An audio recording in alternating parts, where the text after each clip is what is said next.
John chapter 19. Then Pilate took Jesus and had him flogged. The soldiers twisted together a crown of thorns and put it on his head. They clothed him in a purple robe and went up to him again and again, saying, "Hail, King of the Jews!" And they struck him in the face. Once more, Pilate came out and said to the Jews, "Look, I am bringing him out to you to let you know that I find no basis for a charge against him." When Jesus came out wearing the crown of thorns and the purple robe, Pilate said to them, "Here is the man." As soon as the chief priests and their officials saw him, they shouted, "Crucify! Crucify!" But Pilate answered, "You take him and crucify him. As for me, I find no basis for a charge against him." The Jews insisted, "We have a law, and according to that law, he must die, because he claimed to be the Son of God." When Pilate heard this, he was even more afraid, and he went back inside the palace. "Where do you come from?" he asked Jesus. But Jesus gave him no answer. "Do you refuse to speak to me?" Pilate said.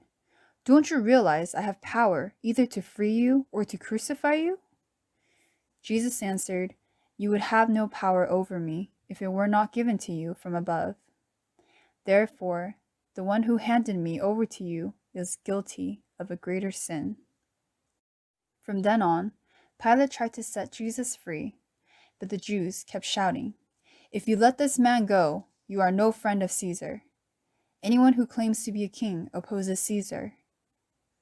When Pilate heard this, he brought Jesus out and sat down on the judge's seat at a place known as a stone pavement, which in Aramaic is called Gabbatha.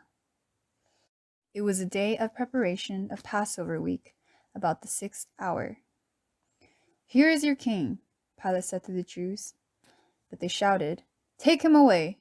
Take him away! Crucify him!" "Shall I crucify your king?" Pilate asked. "We have no king but Caesar," the chief priest answered. Finally, Pilate handed him over to them to be crucified. So the soldiers took charge of Jesus. Carrying his own cross, he went out to the place of the skull, which in Aramaic is called Golgotha. Here they crucified him, and with him 2 others, one on each side and Jesus in the middle. Pilate had a notice prepared and fastened to the cross. It read, "Jesus of Nazareth, the King of the Jews." Many of the Jews read this sign, for the place where Jesus was crucified was near the city, and the sign was written in Aramaic, Latin, and Greek. The chief priests of the Jews protested to Pilate, "Do not write the King of the Jews, but that this man claimed to be the King of the Jews." Pilate answered, "What I have written, I have written." When the soldiers crucified Jesus, they took his clothes, dividing them into 4 shares, one for each of them, with the undergarment remaining. This garment was seamless, woven in one piece from top to bottom. "Let's not tear it," they said to one another. "Let's decide by a lot who will get it." This happened that the scripture might be fulfilled, which said, "They divided my garments among them and cast lots for my clothing." So this is what the soldiers did. Near the cross of Jesus stood his mother's sister, Mary, the wife of Clopas, and Mary Magdalene. When Jesus saw his mother there, and the disciple whom he loved standing nearby, he said to his mother, "Dear woman, here is your son," and to the disciple, "Here is your mother." From that time on, this disciple took her into his home. Later, knowing that all was now completed, and so that the scripture would be fulfilled, Jesus said, "I am thirsty."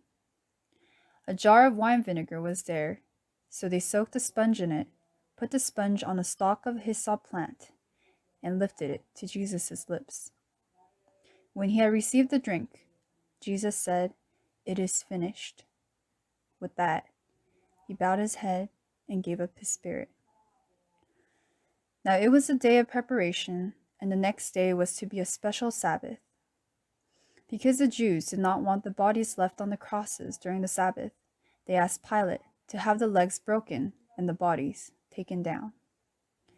The soldiers therefore came and broke the legs of the first man who had been crucified with Jesus, and then those of the other. But when they came to Jesus and found that he was already dead, they did not break his legs. Instead, one of the soldiers pierced Jesus' side with a spear, bringing a sudden flow of blood and water. The man who saw it was given testimony, and his testimony is true. He knows that he tells the truth, and he testifies so that you also may believe. These things happened so that the scripture will be fulfilled. Not one of his bones will be broken.